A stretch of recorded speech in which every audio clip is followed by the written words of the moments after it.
Friends and family gathered on Tuesday morning in Provincial Court in Clarenville to share how their lives have been forever changed since the fatal explosion at the Come-by-Chance refinery in 2022. Just last month, Braya Renewable Fuels, the operator of the refinery, as well as Clarenville mechanical contractors, pled guilty to a charge of failing to ensure that safe work procedures were followed. Today, an agreed statement of facts was read aloud, which pointed to the cause of the fatal explosion, when a valve was opened and closed twice and led to the release of butane. The butane ignited, causing the flash fire. Representatives for the United Steelworkers Union at the refinery spoke to media outside the courtroom. Yeah, it was extremely tough to listen to. I can only imagine what the families were going through.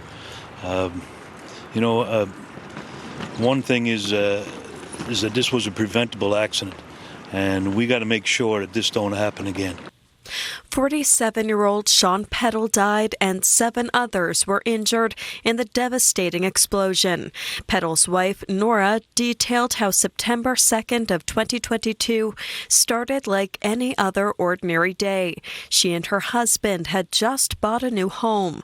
Their youngest son had just completed successful radiation treatment for cancer.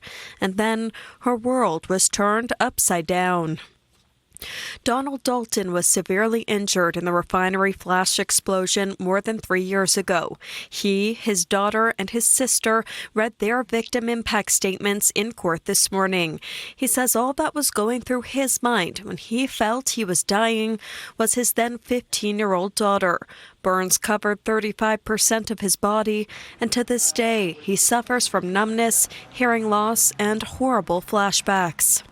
With several victim impact statements read in court on Tuesday, each had something in common: the need for justice and the hope that no other family has to endure a similar traumatizing event. We asked for an inquiry back when this accident happened 3 years ago, and at the time Premier Fury was there, and we had the meeting, and then we got a response back from, at the time it was Minister Studley, and she said she wanted to wait till the Occupational Health and Safety pressed the charges. We then met with Minister Lovelace because they changed portfolios, and we never heard nothing back from Minister Lovelace. So right now we got a new government, and we're going to be asking to meet with Premier Wakeham and to see if we can get this inquiry done and to make sure that this don't happen again. The joint sentencing submission was accepted by the judge. The total financial penalty is set at $118,000. It's a $60,000 fine with an $18,000 victim fine charge, as well as $40,000 going towards public education. On Wednesday morning, Lorne mechanical contractors will appear in court for sentencing. Beth, Penney, NTV News.